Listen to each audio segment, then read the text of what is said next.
Hey folks, Randy Newberg here. Hope you're doing well. We're doing our third state of the application series videos that we always do that are brought to you by our friends at Go Hunt. This is New Mexico 2025 for all species. They do it all at one time. It's really simple. I love New Mexico. No point system, easy to understand. But our whole goal is to make sure you go hunting this year. That's the same as the folks out at Go Hunt. If you sign up to Go Hunt using promo code RANDY, they give you $50 of credit in the gear shop. We're going to give you an annual subscription to our Fresh Tracks Plus platform, and we're going to mail you the new 100-page elk hunting e-guide. Now, the reason that New Mexico is so easy to explain is it doesn't have one of these complicated point schemes. You go online, you buy your non-refundable license, you pick what species, you pick your three choices, you pay, and you wait until the draw results come out. But there are a few things you need to know if you want to be successful in New Mexico as far as getting a tag. The deadline, March 15th, 5 o'clock New Mexico time. They're on Mountain Time, so don't miss the March 19th deadline. The results, they've promised this year they're going to have them out by April 23rd, which is really good because some of the other states have now moved their draws into May. So you kind of know what your New Mexico results are before you got to start Utah, Nevada, Idaho. I like that. So some people say, well, with no point system, how does Go Hunt project these draw odds? Well, they're all based on historic. They're not what I'd call projective, if that's the right term. How they do it is they run what's called a Monte Carlo scenario, where it takes the entire data set from the prior year's draw and it runs it a couple million times. And that gets rid of most of the standard deviation. So that's how they come out with these pretty accurate, the most accurate draw odds of anybody out there. And when we walk through how this works, you'll understand why New Mexico is somewhat easier to project, or at least look in the rearview mirror and get an idea of at least what the relative demand is. New Mexico splits their tags out in a weird way. 84% go to residents. Most states, it's 90% to residents. 10% go to guided hunters, and this can be residents who enlist with a guide or non-residents. So right there takes care of 94% of their tags. The other 6% go to us self-guided non-residents. And I'm going to explain to you later how New Mexico does their rounding system and why that 6% is so difficult for us non-residents. All of the cow elk tags go to residents, so non-residents don't even bother applying. The non-refundable license is $65. And then there's a series of stamps and other things. Throw in a $13 application fee. You're still going to get out of New Mexico with less than $100 of sunk cost. Now, they're going to make you front all the money for the highest of any of your choices. So that can eat up a pretty good chunk of your budget. Elk, the highest end elk is going to be $770-ish. Deer, almost $370. Pronghorn, a little under $300. Now, the bighorn sheep, whether it's Rocky Mountain bighorn or desert bighorn, gonna set you back a ton of money. I've dropped New Mexico as quick as they change this. You got to front almost $3,200. And the number of tags they give to the self-guided non-resident is so small. You're competing with thousands and thousands of other non-residents. I don't even do it. Now, New Mexico has some what we'd call exotic species, oryx and ibex. Those are a little over $1,600. Aoudad, Barbary sheep as some people call them, is a little under $400. And like I said, all of these species are under the same deadline.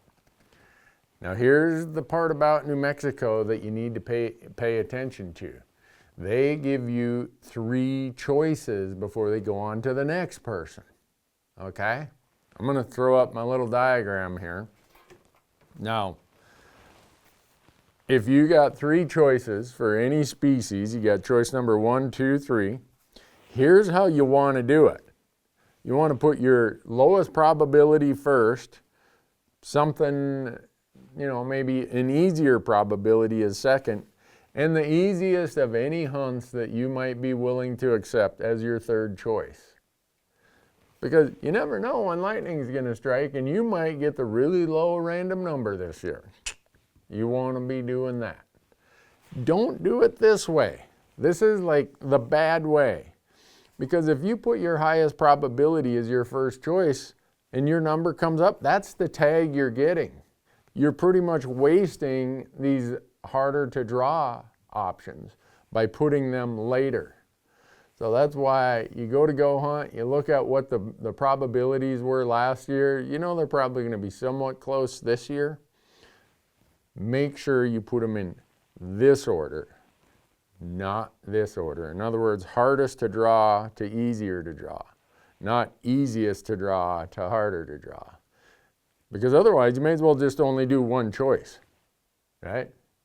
So that's kind of the strategy that comes into applying in New Mexico, because they look at these 3 choices before they go on to the person behind you.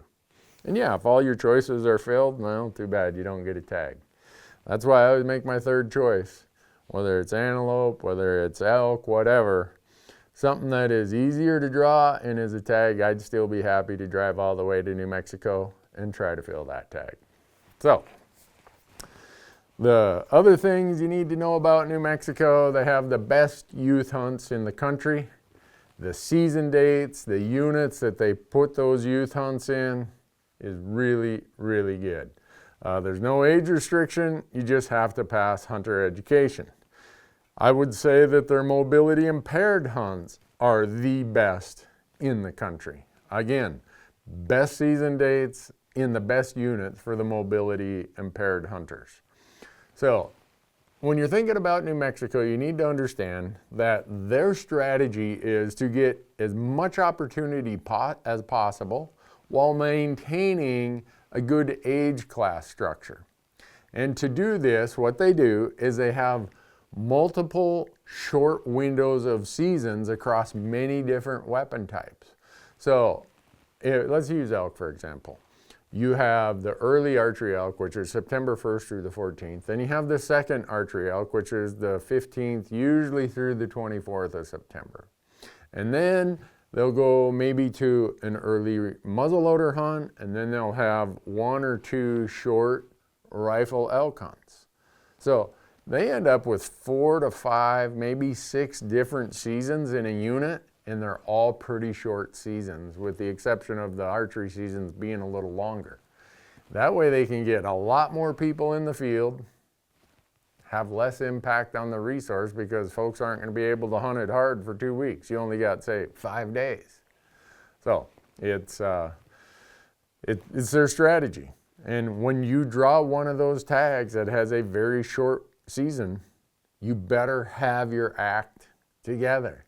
You better do as much pre-scouting at home as you can on your laptop. All those e-scouting videos we do, that's why. If you can get down there a couple days early to do boots on the ground scouting, and then give it your best effort over those 5 days, 6 days, however short that season is. So, now I want to get into, earlier I referenced to the 6% that non-residents get, non-guided non-residents. Well, New Mexico changed their law a few years back, where now, in order for it to round up to a tag for the self-guided non-resident, most states, if it's at 0.5 or above, they round it up. If it's below 0.5, they round it down.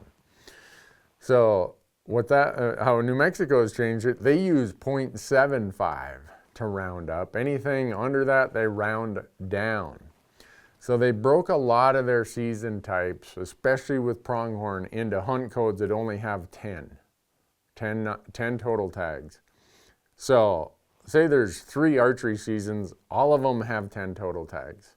We're not going to get any of those because 10 times 0.06 equals 0.6. Well, in most states, they'd round that up to 1. In New Mexico, since it's under the 0.75, they round it down, and we get 0.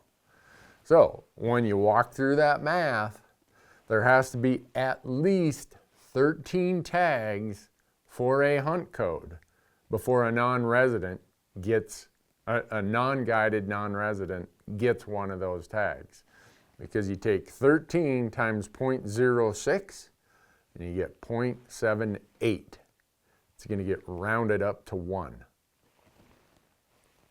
I wish it was different, but that's how New Mexico does it. They're looking out for their residents in that respect.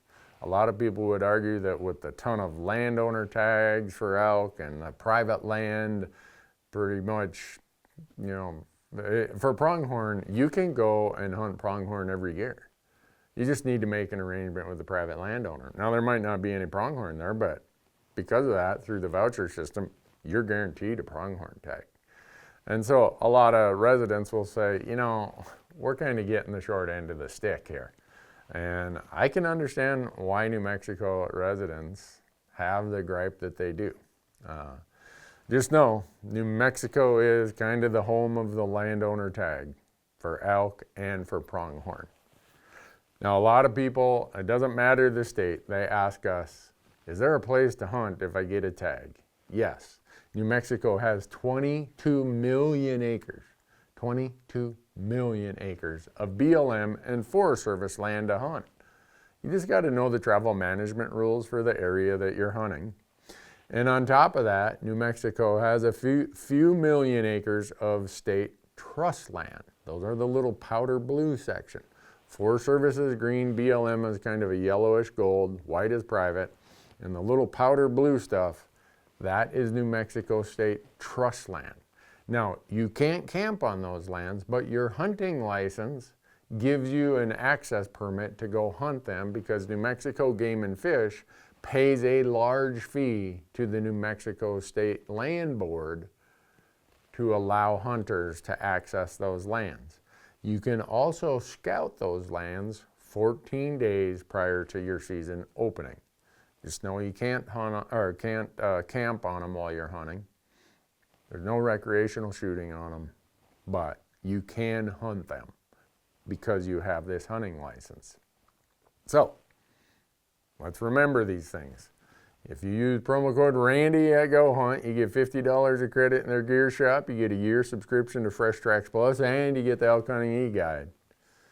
But you don't want to miss the March 19th deadline.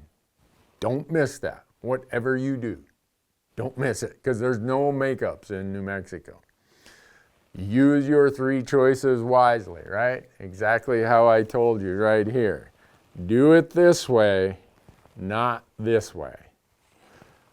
Allocate your budget properly because New Mexico is going to make you advance all of your tag fees at the time you apply. New Mexico is a great place if you draw a tag. They're hard to draw for the premium hunts. Maybe look for a hunt that, you know, is archery or muzzleloader, or maybe in a unit that isn't a premium unit as your third choice, and you still might get to go there. Good luck in the draw.